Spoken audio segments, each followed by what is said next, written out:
I know nothing about me yet. I'm a mystery. Matter of fact, I got a thing from the OU medical thing that I was eligible for a research study. If they ever tell you that, it's a little bit scary, you know. It's like, we never seen anything like you before, we want to study you. I don't know. In the movies, it never works out good when they study you. You always wind up doing something weird. So I don't know about that thing. But anyway, we'll figure that out, I'm sure. I've always been a little unique. That's not always a good thing, just throwing down on that. Normal's not a bad thing in life, but you come to understand that really normal is just a setting on your dryer. There's no such thing as normal. Been looking at Matthew a little bit and looking at some of the letters in red in Matthew, and we start a little bit with this limited commission and Jesus sending them out and two by two into the cities of Israel to preach the gospel and to give them their blessing. We spent quite a bit of time talking about this, but I want to share with you this morning. This is a real early writing, maybe 100 or 120 AD. It's called the Teaching of the 12 Apostles. It's not in your Bible, obviously, but it's kind of interesting. It was discovered in 1873. It's in Constantinople, which is the Eastern Church, right? They say it's about 120 AD, and some scholars place it as early as 100 AD, so it's very early, right? So, very early. And it is addressed to the Gentile Christians and is designed to give them practical instruction in the Christian life according to the teachings of the 12 apostles and of the Lord himself. In the 11th chapter, we read as follows: "Every apostle who cometh to you, let him be received as the Lord, but he shall not remain except for one day. If, however, there is need, then the next day. But if he remains 3 days, he is a false prophet." So kind of interesting, isn't it, this idea that they weren't to stay, weren't to take up residence, right? They were supposed to just stay for a limited amount of time. "But when the apostle departeth," it says, "let him take nothing except bread enough till he lodge again. But if he asks money, he is a false prophet." And again, in chapter 13, "Likewise, a true teacher, he also is worthy like the workman of his support. Every first fruit then of the products of winepress and threshing floor of oxen and sheep thou shalt take and give to the prophets, for they are your high priests. If thou makest a baking of bread, take the first of it and give according to the commandment. In like manner, when thou openest a jar of wine or oil, take the first of it and give it to the prophets. And of money and clothing and every possession, take the first as may seem right to thee, and give according to the commandments." Kind of interesting, isn't it? You know, and we don't think much about early in the church, early on. Jesus sends out the apostles to do this, and they go. But they're going to go out more, right? I mean, that's what they do. When the church starts, they go out into these surrounding regions. They go out into Israel, but not just Israel, Samaria, right? Egypt, Rome. They spread out, Spain, spread out into these regions of the world, and they're carrying the gospel with them. And, of course, with anything, there's a lot of false prophets. There's a lot of people just doing it for the money, right? A lot of people just doing it because it's an easy way to make a living. So this is really early on, and it's like giving these people kind of this instruction that says, you know, give them their need, their greed, right? And I think that's biblical, you know. Give them their need, but don't give them their greed, right? So, you know, but it kind of gives you a little bit, kind of going back into Matthew, what we read about Jesus saying, you know, go in, stay at the house you went into. You know, don't take anything extra, don't take any gold, don't take your money belt. Kind of that idea that you know, need is fine, greed is not, right? And the idea that if they come and want to stay very long, then they're false prophet, because they should be traveling, they should be going and spreading the gospel, and they should be moving out. So even though this isn't a biblical text, it's really fascinating because it's early, and you know, we just don't have a lot of early church text. So it's really fascinating when we get to kind of see some of this ancient readings, and I think it would be neat sometime to have a class on some ancient text, I think, and I never have done that, but I think it would be interesting for you to see some of those, like writings of Polycarp and Irenaeus and other things that were early, that aren't Bible, but they're early, and that's something we really have to look at, what was going on early in the church. So kind of interesting. We'll move back into Matthew. Are there any comments about that? So then we get into this curse kind of idea, right? In other words, if they don't receive you, they don't give you your blessing, if they don't listen to what you have to say, then there's this flip of it. And Jesus makes a comparison here, right? More tolerable. That's an interesting statement, isn't it? What does that mean? What happened to Sodom and Gomorrah? I mean, they were destroyed, burned up, right? Fire from heaven, right? I mean, fire and brimstone. I mean, it's a pyroclastic cloud, right? I mean, in our world, right? Rained down on Sodom and Gomorrah, absolutely destroyed it. And then Jesus says it will be more tolerable for them than for these cities that are rejecting Christ, right? Rejecting Jesus. Why do you think that is? Why do you think that rejecting the gospel is a greater judgment than the sin of Sodom and Gomorrah? Because right? Because it's a greater gift. You ever thought about that? It's a greater gift. We have the greatest gift, you see. Jews never had that. They never had a promise of eternal life. They never had a promise of heaven. Find that in the Old Testament for me. It doesn't exist. They never had that promise. That promise didn't come along until Jesus came along. Our gift is greater. And because our gift is greater, our punishment should be greater, right? Isn't that what the Hebrew writer says, right? If you neglect Jesus, he says, how greater a condemnation if you neglect the teachings of Christ? So the idea is that we have a greater gift. And because of that, a greater punishment. Are there degrees of punishment, do you think? Do you think that's a biblical idea? Is there degrees of punishment? Do you think all punishment's the same? Everybody's suffering the same torment? Well, if you believe that Sodom and Gomorrah was destroyed, it's just gone. And if you believe in an eternal punishment, if you spend eternity in a hell, maybe that's worse than just being destroyed. Probably. Absolutely. The idea of eternity is I'm still trying to grasp that, to be honest. I don't know what I'm going to do for eternity. I haven't figured that out. I don't know what I'm hardly going to do tomorrow, I mean, I got a set amount of time tomorrow. I don't know what I'm going to do for eternity. I'm still struggling with that thing a little bit, I'm telling you. I'm sure God's got that figured out, but Rex is a little confused at the minute, I mean, I like the idea of it. I mean, I do. Don't get me wrong. I like the idea of eternal bliss, eternal peace, eternal comfort. But there's a part of me that's like, just being honest here, there's a part of me that's going to be like, maybe I still want an end, I mean, I hate to say that, but you ever thought about it, a little bit with me this morning? Yeah. I agree with that. That's how come I don't think we can understand it, Do you really think we can? I don't think we can understand it. Because everything in our life has meaning because it's time sensitive. Doesn't it? Bigger boat. I mean, what gives your life meaning? What gives your life purpose? It's that, yeah.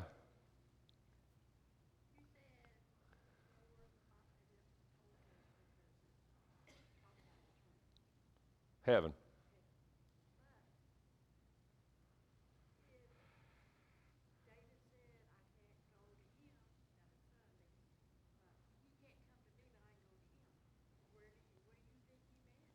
Sheol for sure, realm of the dead, but not. They didn't think of heaven the way you and I think of heaven. It's pearly city, streets of gold. That wasn't an Old Testament thought, In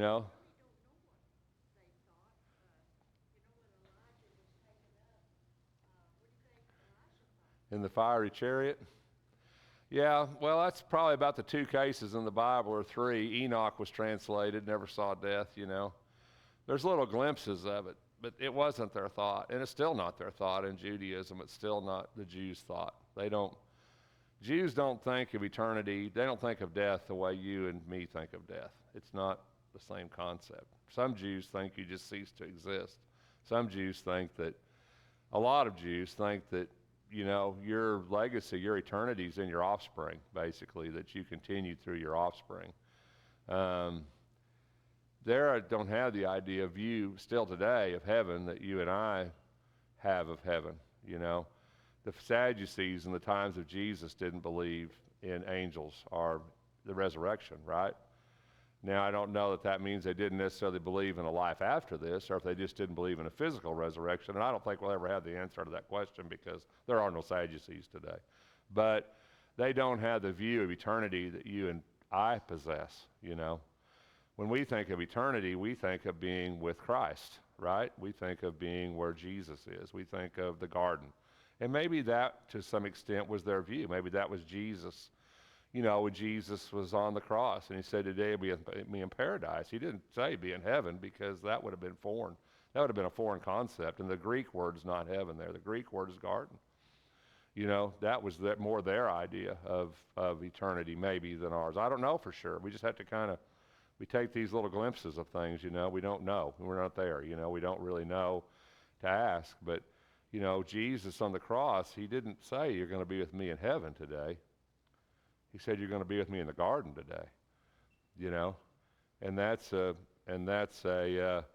so there's a different thought process there with us, We try to wrap our view of heaven around the book of Revelation, really, don't we? I mean, that's most of what we see of heaven is what John said, right? I mean, if I said, what does heaven look like? You'd say streets of gold and pearly gates and a square city, right? City built four square, however you'd put that.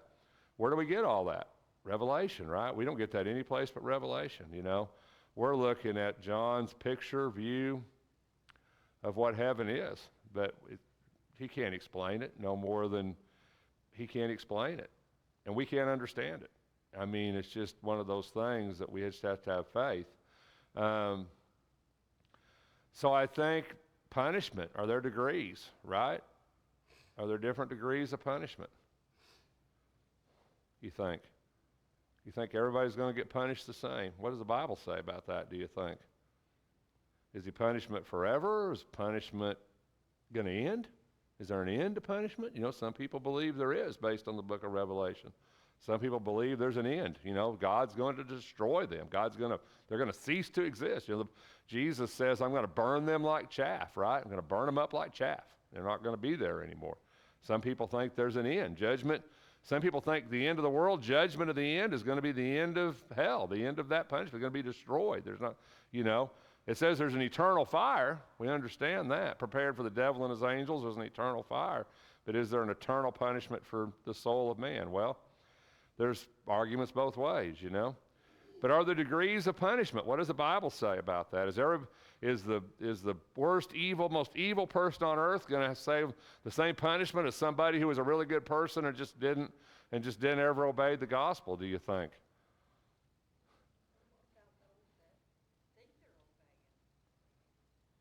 Well, I don't know. What about them? What does the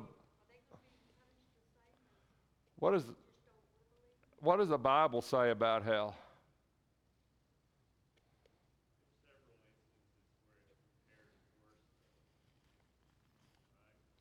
Compares what?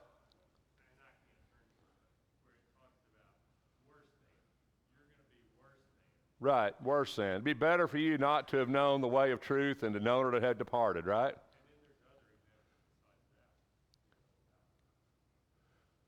What about what about getting beat with many stripes or few stripes? You know what I mean? Well, there's different degrees of reward, so you would have to believe that the opposite. Oh, there's different degrees of reward, huh? You think so?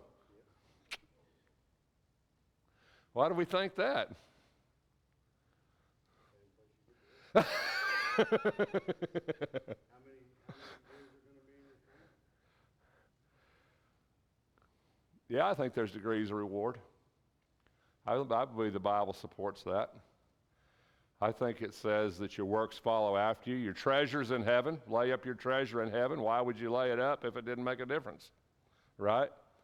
So I think there's degrees of reward. And I'm pretty convinced there's degrees of punishment, honestly. I think the Bible kind of supports that. Now, you always go to this parable of the workers, right? Everybody always goes to the parable of the workers when we talk about this. Remember that parable where he hires them at the beginning of the day for a denarii or whatever it is? And then he hires some at noon for the same wage, and he hires some at 3 o'clock for the same wage.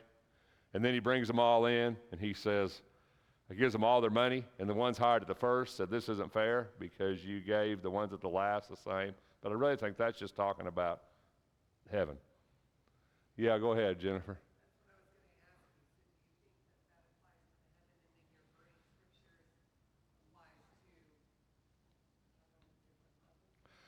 Yeah, levels or degrees. I don't know how it works. I mean, I don't have a clue. I just think the Bible really backs up the idea that, you know, what we do here really matters on there. And if it does, it has to be more than just the idea that I'm getting there. You know, if you read 1 Corinthians 3, where Paul says, you know, you have to build on the foundation he laid, which is Jesus Christ, and, you know, and every man's work's going to be revealed. And if everything's burned up, you're still going to get into heaven, but you're going to smell like smoke, right? You're still going to get into heaven, but you're going to smell like smoke. But if your work remains, you're going to receive a reward. So that pretty well tells you what we do here matters. But heaven is there. You're not going to lose heaven. Even if you're baptized for the right reason at the last minute of your life, heaven's yours. But I just don't think the Bible teaches that that person that puts off their salvation to the end of their life and is saved is going to get the same reward as somebody who's been a Christian and served the Lord for 50 or 60 years. I just don't think the Bible teaches that. And I don't think we should teach that.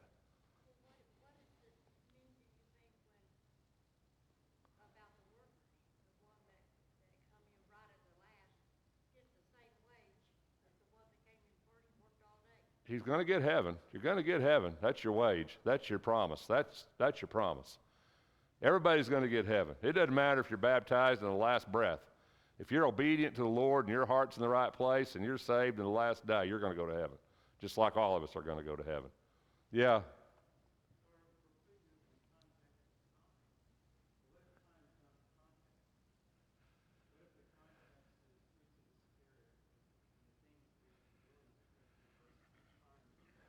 Oh, yeah, I don't think time's the issue here, and that's probably was bad terminology on my part. I didn't really mean to imply that just to go through the motions of being a Christian for 40 or 50 years is going to get you a better reward. But I would like to imply that what you do for Christ in that 40 or 50 years is going to produce something, right? Is going to produce something, right? I would like to think that, you know.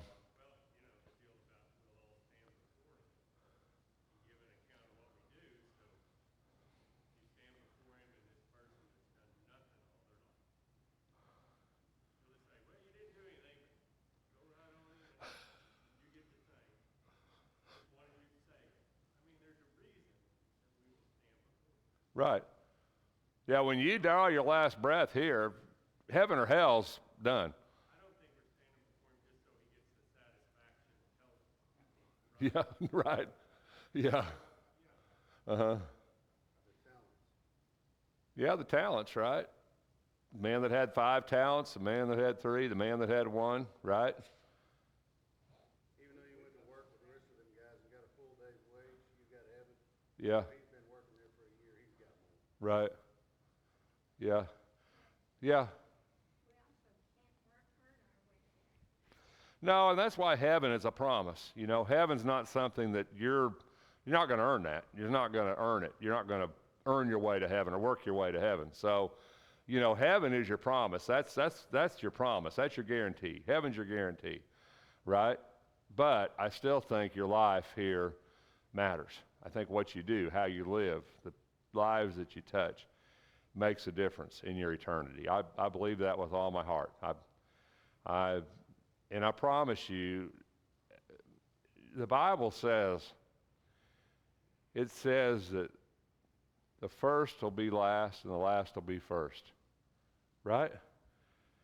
And you know, if you really think about what that means and what Jesus stood for, the last, in our mind, is that one that's the servant, that one that's given to others and not taking for themselves, that one that's being selfless and that one that's doing that. And that's the last in our world. And Jesus says that person will be the first in the kingdom of heaven. You know, the Jews really believed that financial ruin, poverty, sickness, disease, birth defects, all these things were from God, were because somehow you failed or somebody failed in your lineage, and that God was somehow punishing you for this failure. And Jesus comes along and just debunks that whole thing, right? And says that's not the case whatsoever. It's not how it is. When Jesus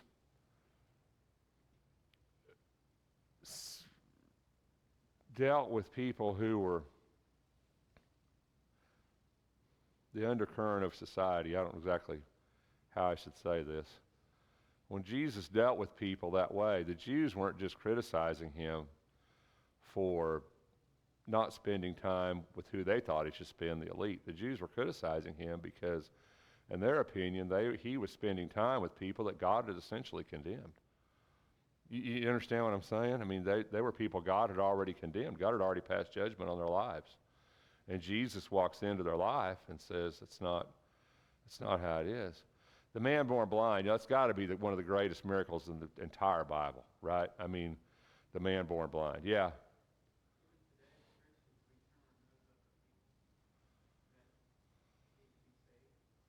Sure.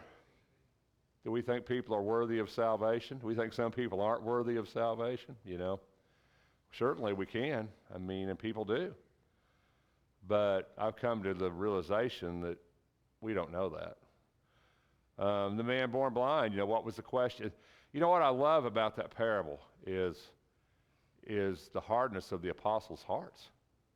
I mean, you really see the hardness of how they viewed people that were somehow imperfect, because they didn't look at that man born blind with any compassion, any desire to make him better, any desire to heal him.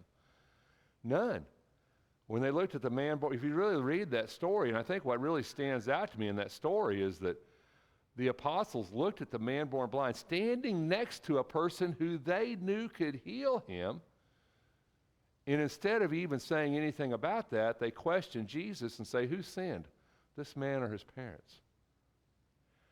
There's so much in that story, because it really gives you an idea where the apostles were, where their mind was, what their mindset was. Their mindset wasn't compassion. It wasn't helping. It wasn't healing. Their mindset was criticism. It was right where they'd always been.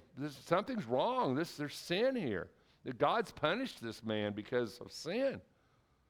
And what was Jesus' response? Jesus says, neither. He was born this way so that God may be glorified.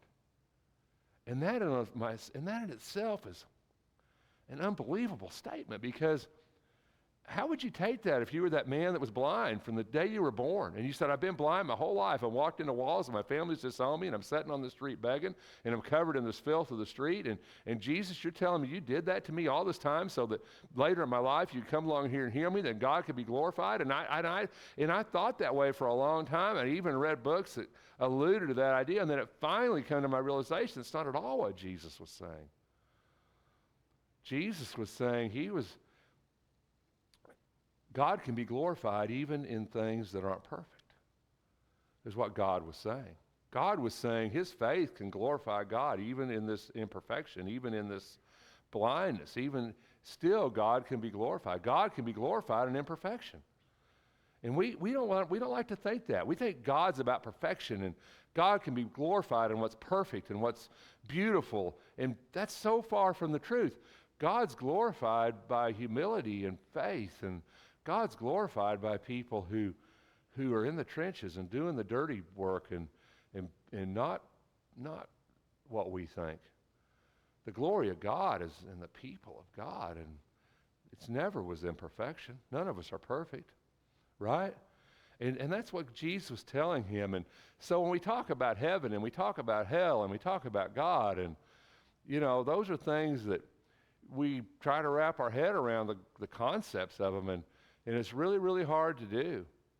Judgment, degrees of punishment, degrees of reward. Where do we fit in that, right? It's tough. I often ask myself these questions. Jesus said, you're a sheep in the midst of wolves, right? And so he tells them to be smart and yet be innocent. Beware of men, for they will hand you over to the courts. This is futuristic. When Jesus gets into 17, 16, this is what's coming. Before this, it's what's going on. I'm sending you out, going to these houses. People don't really hate them. People kind of love them right now. They're kind of popular. Jesus is doing good things. People are getting healed. The news is spreading. They're pretty welcome. But Jesus is looking to the future here. He says this is not going to always be this way. He says they're going to bring you before governors and kings for my sake and as a testimony to them and to the Gentiles, and even Jesus bringing Gentiles into the equation here, which is a big, big, big thing. When they hand you over, do not worry about how or what you are to say, for it will be given you in that hour. And we love that thought that the Holy Spirit's going to give them the words to speak, tell them what to say. And we use this, we carry this forward as we look at gospel writings and scripture. We carry this forward, this idea of God-breathed, of the Spirit working in them. For it is not you who speak, but it is the Spirit of your Father who speaks in you. Brother will betray brother. Listen to what he says in 21. This is so poignant of a verse about the fact that this is going to divide families. This isn't something that's going to be, everybody's going to agree to. This is something that people are going to push back against to the point of death, point of killing people. This is something that you're going to defy your family in order to do this. And Jesus understands this. Brother will betray brother to death, Jesus said. He's really honest with them here about how serious this is going to be. He's not sugarcoating this at all. He's not making this easy. He just says, I send you out this time, people are going to love you, because they are. But listen, it's not always going to be like that. People are going to hate you. And once I die and once I'm resurrected and once you say that Judaism is no longer valid and Christianity is the way, people are going to die for this, right? People are going to die. A lot of people are going to die. Yeah.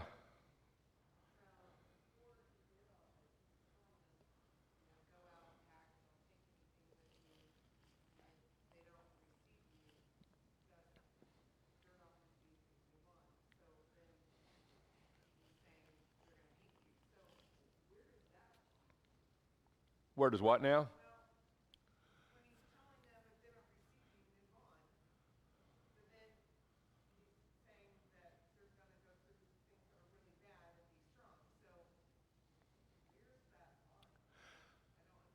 Well, I think it's on this first commission when they went in, his thought was, just move on from that place. Number one, we're just in Israel at this point. He's just sending them out to the cities of Israel itself, of Judea. So we're in a pretty limited scope here. And he's saying just move on. But it's going to come to the point where that's not going to be an option. Right, but he really shifts gears. He really shifts gears when you get into, 16, 17. I think it's almost becomes a warning, this is what's going to happen. This time out, this isn't going to happen. I think there's just a huge shift in the text. When you get into 16, and especially 17, I think there's a huge shift in the text. It really becomes more of a future, this is how it's going to be. Right now, it's not this way. Things are pretty good for them right now in Israel. Jesus is riding a pretty good wave. I mean, things are pretty good. People are following him. People are getting healed. Not a lot of animosity, not a lot of hate, but Jesus sees that's going to shift and it's going to change. And it's almost this forewarning, I think maybe because he was sending them out away from him. And he said, this time, but you're not going to have me, and it's just going to be a lot worse. There's going to be a time when you're not going to be able to escape. You're not going to be able just to walk out. You're not going to be able just to walk away. There's going to be a time when people are going to capture you, and they're going to torture you, and they're going to kill you, and there's not going to be an escape.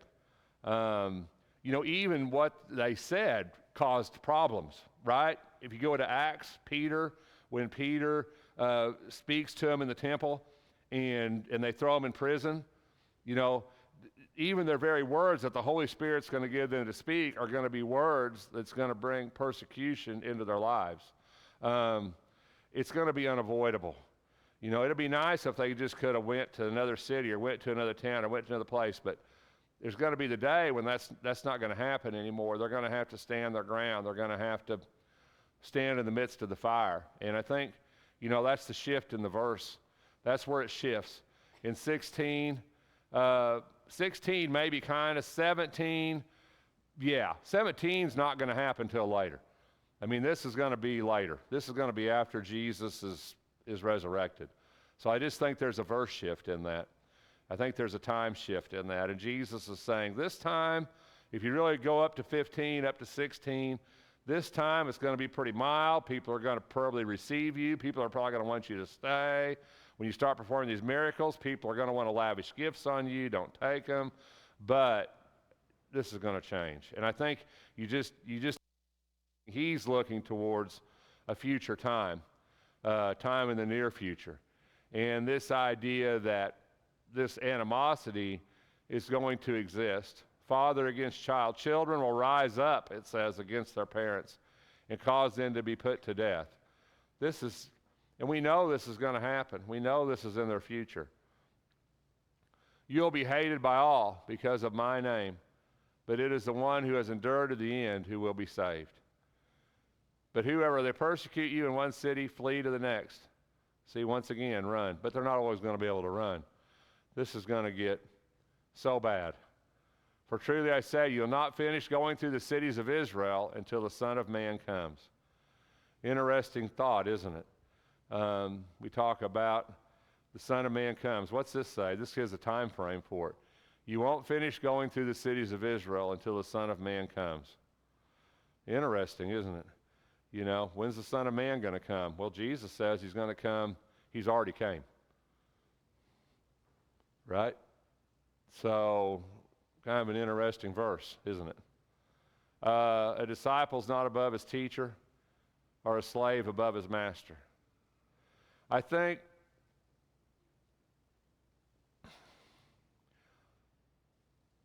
'24. You got to think about what Jesus is saying here. What's going to happen to Jesus? He's going to get crucified, right? What's going to happen to almost all these guys? They're going to die. Terrible death, right? So when Jesus gets to 23 and 24, yeah.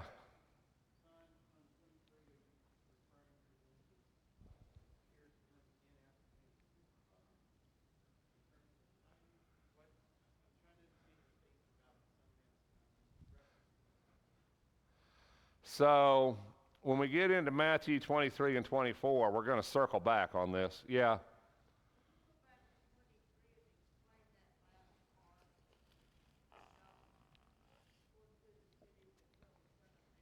Well, what do you think Jesus is referring to by cities of Israel here? What, in your mind, if I said cities of Israel, what would you think? Just throwing it out there, huh? So let's picture this in our mind a little bit. So I don't have a map, so let's just picture in our mind, okay? So you got Judea down here, right across almost from the Dead Sea. That's where Jerusalem is, right? That's where all the fighting's going on. That's Judea, right? And then just north of Judea, what's that? Where Jesus always goes through and gets in trouble. Samaria. This is Samaria, right? And then that's the Jordan, right? So the Dead Sea's down here. And this is Judea, and then the Jordan River goes up to the Sea of Galilee, okay? And in this Jordan, west of the Jordan, between the Jordan and the Mediterranean, that's Samaria. And then up here by the Sea of Galilee, this little part of the world, that's called what? I kind of gave it away. Sea of Galilee is Galilee. Galilee, right? So you have Judea, Samaria, and Galilee. Now, at one point, that was all Israel. That was all Israel, okay? But what happens? What happens is we're out of time. But what happens is that Judea at Jesus' time is really considered Israel. Galilee is considered a province. Galilee, they don't like the Galileans. The Judeans really don't like the Galileans. Samaria is a half-blood region captured by the Assyrians. So that's the half-blood region.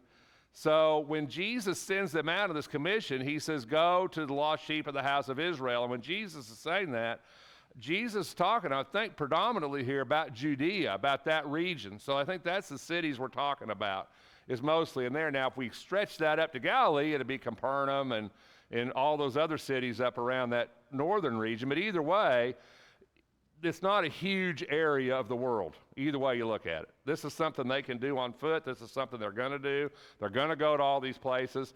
And then he says, you're not going to finish that. So when we talk about the whole world, we're not talking about the whole world.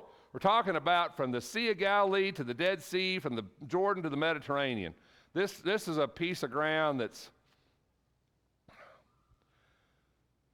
here to Tulsa, not as far as Arkansas, put it that way. We're not talking about this isn't a big piece of ground. We're talking here to Tulsa to Tahlequah, somewhere like that. If you drew a line in that, that's about what you're talking about. That's about the area we're talking about. We're not talking about Texas. We're talking about a piece of Oklahoma. We're talking about Rhode Island, okay? So that's doable. And Jesus says you're not going to finish that before the Son of Man comes. So what does that phrase mean? We don't have time. We will come back here Sunday morning, okay?